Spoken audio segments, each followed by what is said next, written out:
issues of the moment, endless fuel scarcity in Nigeria, as well as a power shortage or power outage, whatever it is what we're discussing next. My guests are with me. I will start with Professor Yinka Omorogbe, Senior Advocate of Nigeria, who was the Commissioner of Justice in Edo State, and she is currently the President, Nigerian Association for Energy Economics. She joins us via Zoom.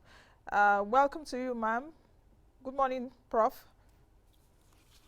Thank you. Morning. Nice to be here. Okay, I have Dr. Kalu Ukoha joining us here. He's an energy specialist. Welcome to the program. Thank you very much. Now, we have so much to talk about, and let's dig deep, but I'll start with Prof. Prof, let me start by asking you this question. How much of our energy economics is distorted? How much of it? Then I'll come to the value chain a bit later. Well, I would say, first of all, I'm president of the Association for Energy Economics. I am an energy lawyer, and I approach the subject from the perspective of the international economic legal system. So bearing that in mind, I will speak to the fact that the entire economy has been distorted right from the onset because of the fact that we have had a very, very bad situation with electricity, which is only worsening, and a very, very bad downstream sector from the beginning. I've always said that the downstream is about development. When you're talking about crude oil, you're talking really about sales. But what has happened in Nigeria is because of so many different opaque practices, there was an emphasis on maximization of profits. And that was a reason why the sector did not grow in the way that it should. Now, when the opportunity came for there to be a growth in the downstream sector, it was seen that there was a lot of money that was to be made from importing products. And for that reason, you really can't run away from the fact that at a point there was an intentional, there was an intent to crash the downstream sector and to make it not grow. So what we have now is a very, very unfortunate situation whereby we have high prices that we cannot, high crude oil prices that we cannot take advantage of, because even as the price is high, because we are buying our products, we're selling crude and buying products, we are paying higher prices for our products. And so we have a terrible situation. We have an untenable situation. We have one where we have a huge subsidy bill that I think is about $7 billion. So there are huge distortions.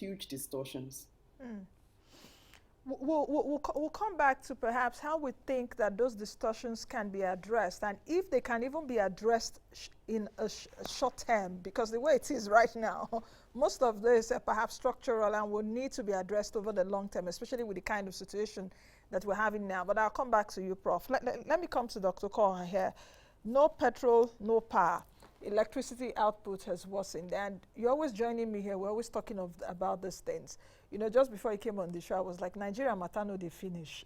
And they finish in terms of, we're always saying, it's like it's always worsening, so to speak. Why do you think that Nigerians in the past few weeks have experienced a worsened electricity output? Not that it's not been bad, but it's been worsened. Yes, and if you even put that to context, when you look at the numbers that are out there, you hear the cost of kerosene, the cost of diesel, aviation fuel, the cars are parked at the filling station, and then when you get home or in the office, the number of hours that you have availability of power has reduced in the last few weeks. And you can see a lot of bulk passing. Distribution companies will write and say, we're not able to give you the number of hours because that's what we're getting. And then you see generation companies saying that they are not able to fulfill their, because of TCN. And then you see TCN. So there's a whole lot of blame going on. And then in this whole confusion, we forget the simple fact that businesses and homes, they require electricity for maximum. And the blame goes around. And the issue is that why are we where we are right now and what needs to be done about it? Because there's no clarity, and it goes back to what we've discussed many times about the need for some re-engineering of the sector. Recently, you saw at the National Assembly trying to review the laws, but somebody would ask, are the issues legal issues that we have, or are they financial or commercially inclined? What are the issues that we need to tackle? If you ask me, I'll say, where is the cash?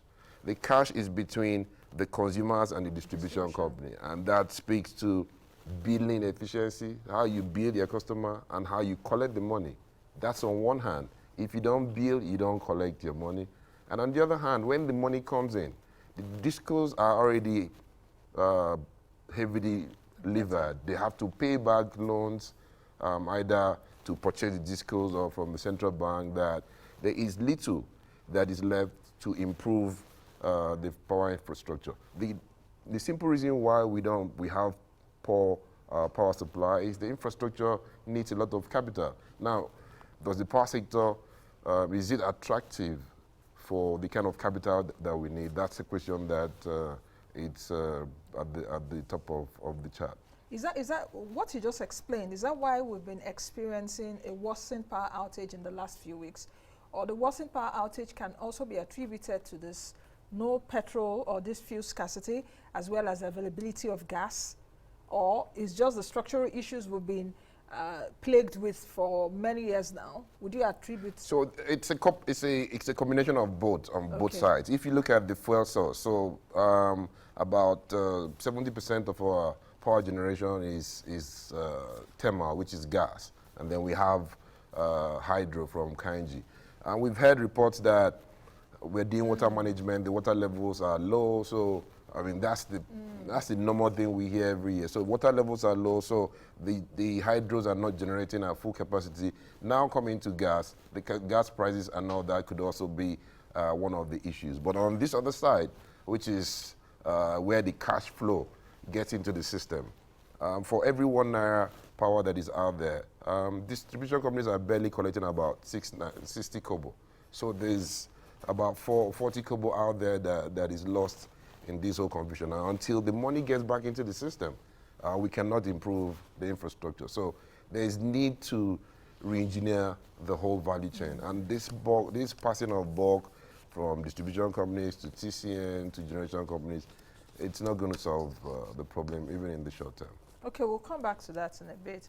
Prof, I'm coming back to you, and the question around the distortions which you talked about earlier, which Dr. Ukoha here also in his remark attributed to. Do you really agree with him that that the problems we're having is not purely legal, but it's about, okay, the infrastructure is about cash? Because if you also take a look at the value chain, you talk about energy financing, energy consumption per population, energy sustainability, and what have you. I would also want you to speak around the Petroleum Industry Act, which the president had signed, and how that would play into all these conversations that we're having.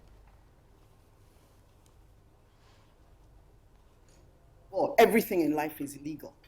Law is the structure upon which society is built, and that is why having a Petroleum Industry Act was essential.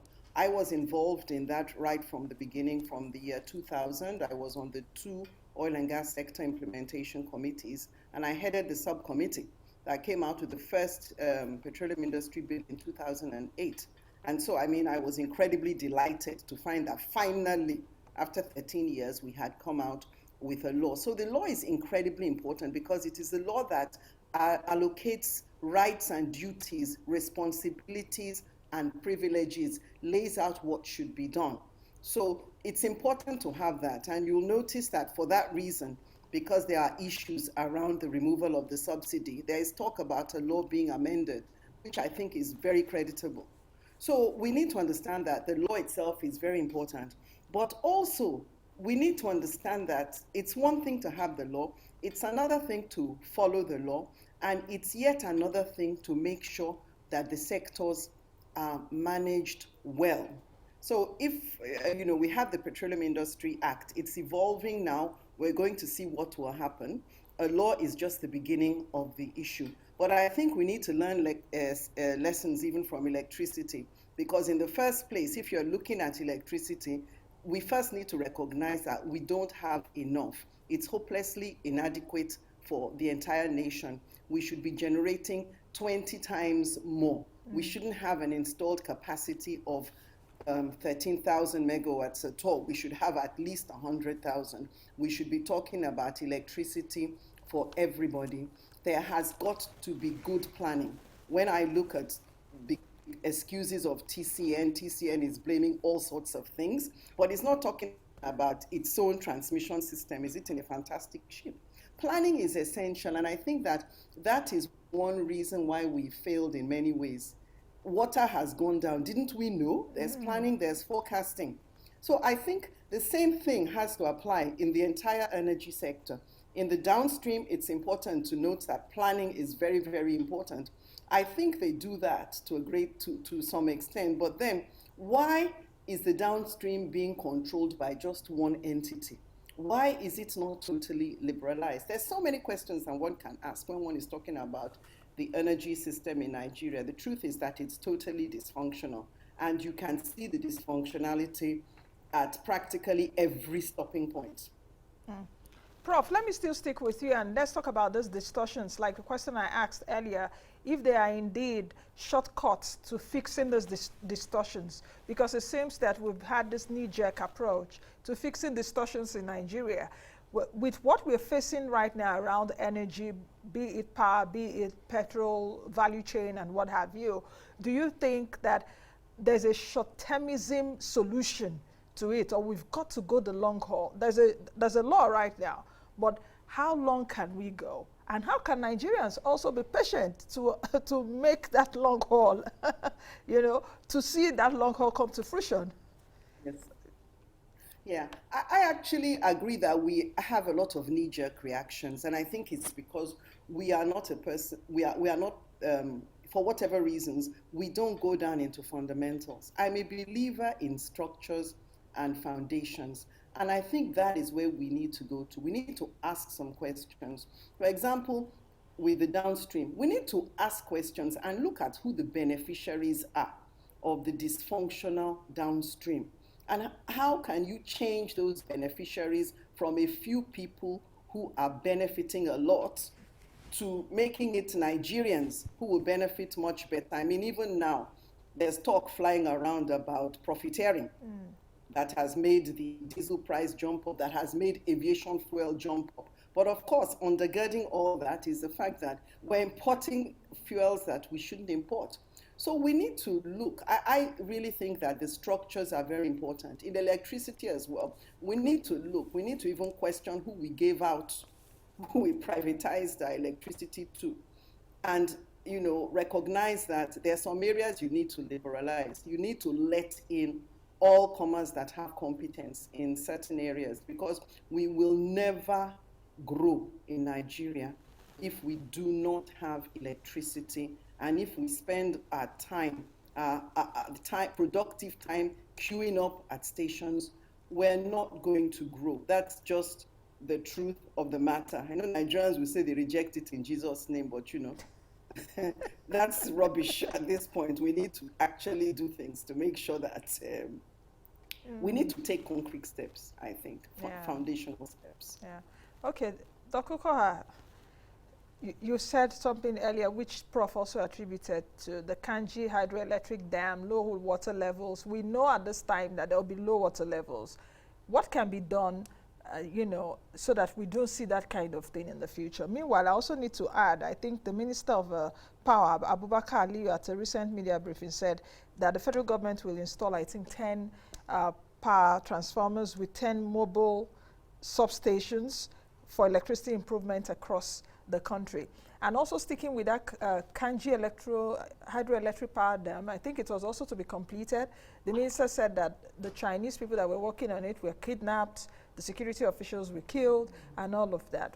What's your view about all of this? So it's common knowledge that because of our season, dry season, rainy season, so we have rains at particular times, and we know when our dams fill up. I think that we have hydrological reports that tells us that. So we already know that next year we're going to have times of peak and times that are low. So I think planning is the first thing to do. You plan for the when your water levels are going to be low, And then you have an integrated resource plan of what you do when water levels are low, how you rev up gas, and that calls to question the energy security that we have. Basically, right now we have only hydro and gas-fired plants. We need to try to expand our scope so that once to what? Renewables. Okay. No, we're not going. Don't get me wrong. No, okay. We're not talking anything about nuclear. So I'm trying to advance some of the coal. Personally, especially I argue, around what's happening with personally, Russia, Ukraine. I argue for coal because one, we have coal within us, and coal can give us almost about 4,000 megawatts that is stable power. Now the question is, how do you finance it? It is said that it's not clean. It's not clean technology. However, in China, and we visited some power plants in China that there's a clean technology to clean coal. But the issue is that if we're able to find the funding for it, I personally believe that for a kid that has kwashiorkor, talking about balanced diet is secondary. You first need to feed, just like the Prof said, that we need power right now, and as much power as we can get. So I argue that we can exploit the coal that we have, but financing will be an issue. And secondly, about planning and implementation. We're never bereft of plans or strategies. It's always the implementation, and so we always come up with what to do. And so you find both in terms of governance and leadership that we're not able to transform plans into the outcomes that we see. So we have beautiful plans on paper, but at each point, and that's why I worry about the bill that is in the National Assembly. When you criminalize, for example, energy theft, the law is good, but who is going to arrest the person who goes to steal? We already have laws that can happen now, but just improving the law on its own, it's not going to deliver the results for us. And so for me, it's time that we sit down back. And Prof had mentioned to reviewing even the owners of the distribution companies, because clearly you could see that there are question marks on even the capacity, both financial and otherwise, of the distribution companies to manage the enormous challenges that we see in the downstream.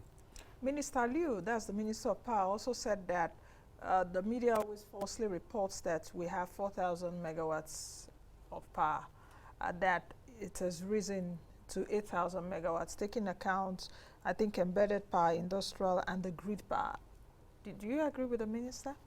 So I like to stay on facts, and there's a daily report that is published by even the NCC, the control center in Osogbo, and I think that the minister got it wrong. I mean, generation capacity is a different thing. That's just the capacity you have, but what you generate on a daily basis, we've just been hovering around 4,000. So it is not right to say we generate more than 4,000, but we have capacity. The machines are there to generate up to about 8,000, but we're not generating, and we've never generated. In fact, the peak we've had so far in the country is about 5,000 something megawatts. Yeah. So I think that maybe there was a misunderstanding on the terms. Okay, Prof. Let's talk about the Minister of State for Petroleum Resources, Timi Silva. I think just a few days ago it was in the news that he called on the United States to provide funding to Nigeria to develop our gas resources so that we can also provide gas to Europe, especially with the ongoing crisis around Ukraine. What do you think about that? Then the second part of the question is, what kind of energy projects do you think that Nigeria should be embarking on? I think, is it Afro-Exim Bank? I think it's Afro-Exim Bank or so that said they will be giving about $5 billion to NNPC. Yes, you know, and NNPC also signed a deal with Afro-Exim and all of that. What kind of energy projects do you think that we should embark on as a country? Well, first of all, I mean, I can see why the Honorable Minister spoke this way, because, you know, we are moving into a net zero atmosphere, so to speak, a net zero regime, although the war in Ukraine is probably going to cloud that out and set that into a secondary position right now. But with net zero, it means that there's a concerted effort being made to reduce investments into the hydrocarbon sector. We clearly need investments in that area. Apart from many reasons, I'm a pure environmentalist, but the fact of the matter is that we didn't cause this problem. We are utilizing about 1/20th the energy of an average American, but we're all in this world together, so we all have to work towards moving forward. But at the same time, we have a lot of people that need the energy. So I think the first thing we need to realize, and the investments I think that are paramount for us, are any investments that increase the number of people that have access to energy services. Because whenever we have these conversations about distribution and power, etc., we forget that we're talking about half of Nigeria. One half of Nigeria, and we're 206 people, I think, around that now. At least 100 people are completely off grid. We that are on the grid know that we have no power more than we have it, and we're existing on generators. So it's imperative for us to be talking about investments that increase this. So if there are gas investments, fine. Renewable energy, fine. But that's the priority that we need to be talking about. We need to also consider the fact that right now, industries are going through hell. They don't get electricity. The diesel price has climbed up by about 3 times, and they still have to function.